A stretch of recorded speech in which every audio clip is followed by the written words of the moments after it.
네, 어제 묵상한 말씀에서 엘리야는 불병거를 타고 하늘로 올라갔습니다. 이 일이 너무나 엄청난 일이었기 때문에 우리가 이 말씀을 읽을 때마다 모두 엘리야에게만 초점을 맞추며 말씀을 읽어 나가는 경향이 있습니다. 하지만 이 상황에서 또 다른 중요한 내용이 있는데 그것은 바로 엘리야의 제자 엘리사가 엘리야의 후계자가 될 수 있는가 하는 여부였습니다.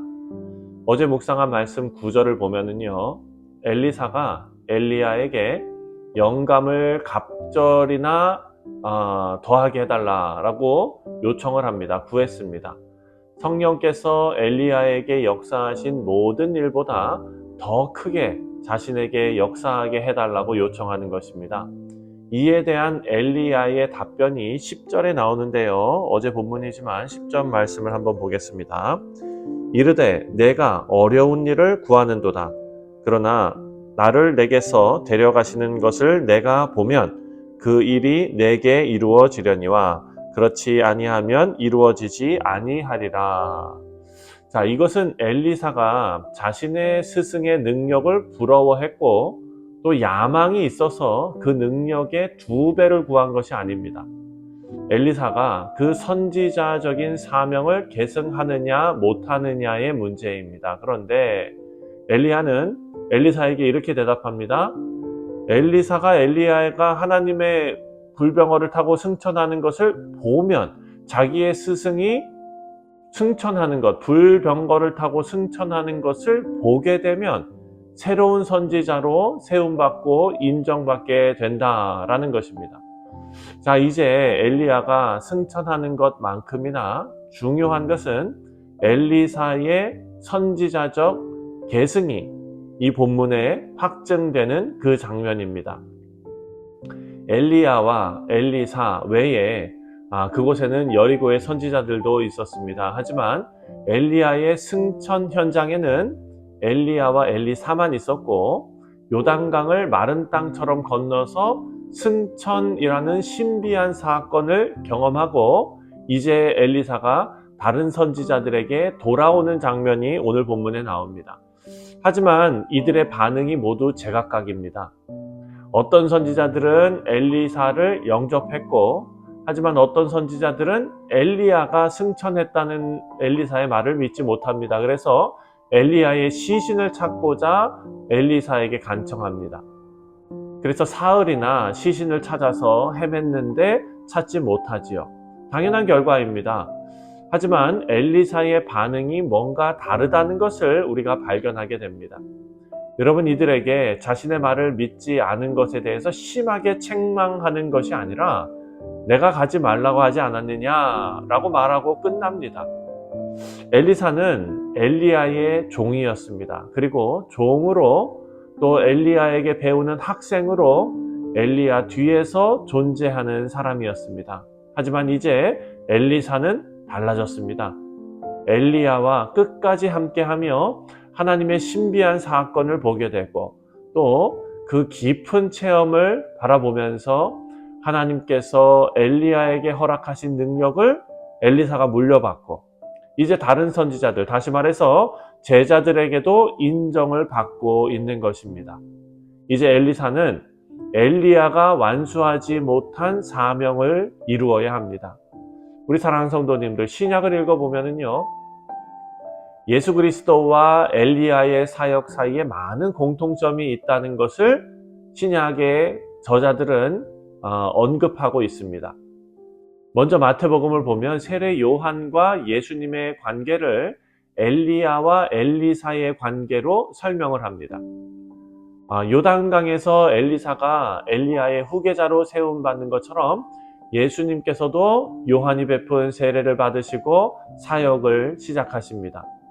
또 엘리사가 엘리야의 능력을 갑절이나 물려받은 것처럼 예수님은 세례 요한보다 더 충만한 하나님의 성령의 임재가 나타났습니다. 예수님께서 세례 받으실 때 하늘에서 큰 음성으로 이는 내 사랑하는 아들이고 기뻐하는 자다라고 말씀하셨습니다.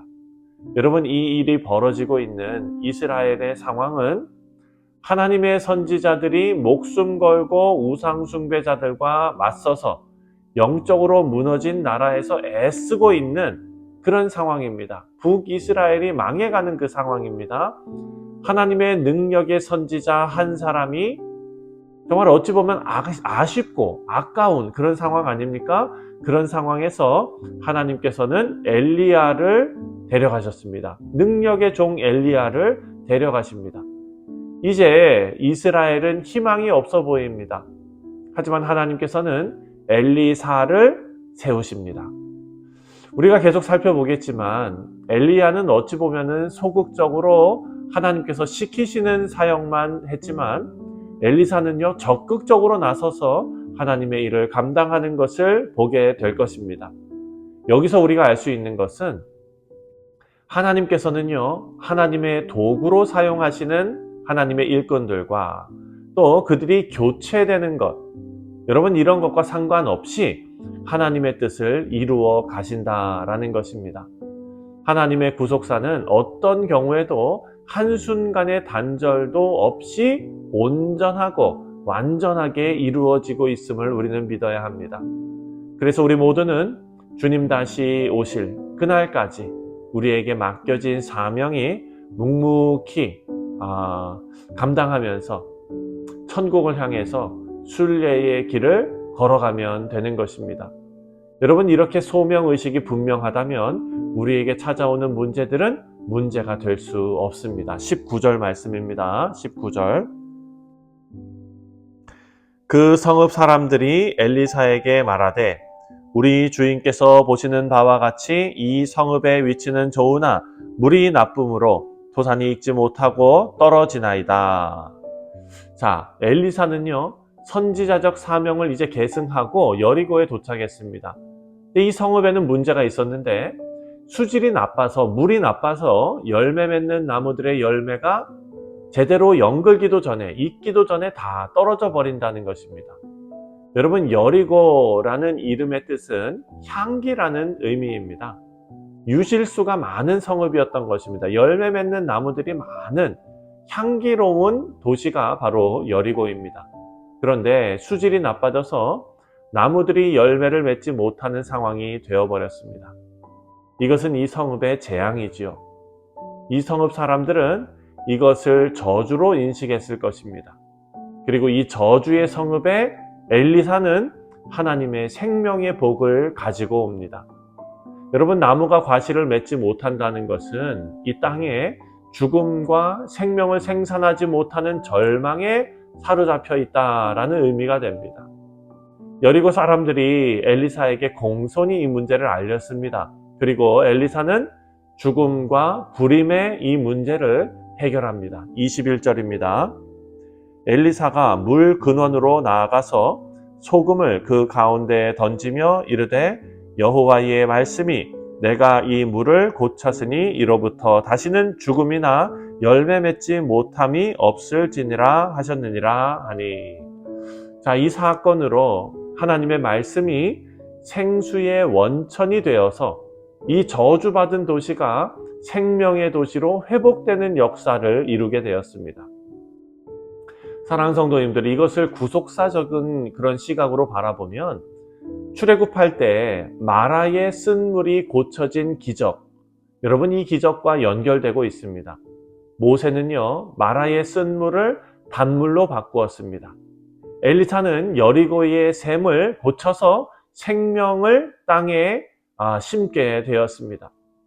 예수님께서는 물로 포도주를 만드시는 첫 번째 기적을 행하셨습니다.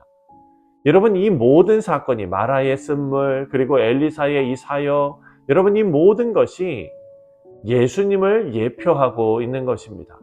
예수님께서 우리의 생명의 근원이 되심을 증거하고 있는 것입니다. 예수님께서는 생명의 주가 되시지만 동시에 죄와 사망의 권세를 심판하시는 심판주도 되십니다. 23절부터 25절까지 말씀을 보면은요, 엘리사가 이제 베델로 돌아가는 길에 베델의 아이들이 엘리사에게 대머리여 올라가라, 대머리여 올라가라 하면서 엘리사를 조롱하는 장면이 나옵니다. 그리고 엘리사가 분노해서 이들을 저주하고 그러자 야생 짐승들이 나와서 아이들 42명을 찢었다라고 기록하고 있습니다. 여러분, 이 말씀을 읽으면서 대머리라고 놀림받았던 엘리사가 어린애들의 철없는 그 행동에 어른답지 못하게 과잉 반응을 해서 아이들이 끔찍하게 죽게 되었다라고 생각할 수 있습니다. 하지만 이 사건은 그렇게 단순하지가 않습니다. 이 사건은 역사적인 뿌리가 있는 상징적인 사건입니다. 여러분, 베델은 그 이름 뜻 그대로 하나님의 집이라는 뜻입니다. 그리고 성경에서 예루살렘 다음으로 많이 나오는 언급되는 그런 중요한 지명입니다. 그런데 여로보암 왕 당시에 베델에 금송아지를 만들어서 하나님을 조롱했습니다. 그리고 아합 왕 때에는 여호수아가 여리고를 무너뜨리고 그곳을 저주했는데 다시 아합 왕 때 그 여리고성을 재건해서 하나님을 조롱합니다. 여러분, 이 땅은 하나님의 집, 야곱의 하늘에 오르는 사다리를 보았던 그곳입니다. 엘리야 시대에는 하나님의 사람들을 양성하던 그런 곳이었습니다. 하나님의 은혜가 큰 그런 곳이지만 하나님을 향한 조롱이 가득했던 곳입니다. 엘리사는 이런 조롱의 도시를 심판한 것입니다. 하지만 영원한 중보자 우리 주 예수님께서는 십자가에서 모든 조롱을 다 감당하시고 다 겪으시고 또한 자신을 조롱하는 사람들을 위해서 기도하시면서 하나님과 사람을 욕하는 자들이 용서받을 수 있는 길을 열어주셨습니다. 우리 사랑하는 성도님들, 오늘 이 아침도 우리 인생의 생명으로 찾아오신 주님을 기억하시기를 바랍니다. 그래서 우리에게 용서받을 구원의 길을 열어주신 우리 주 예수님을 생각하시면서 오늘 하루 감사와 찬송으로 하루를 채우시는 우리 모든 성도님들 되시기를 주님의 이름으로 축원드립니다. 기도하겠습니다.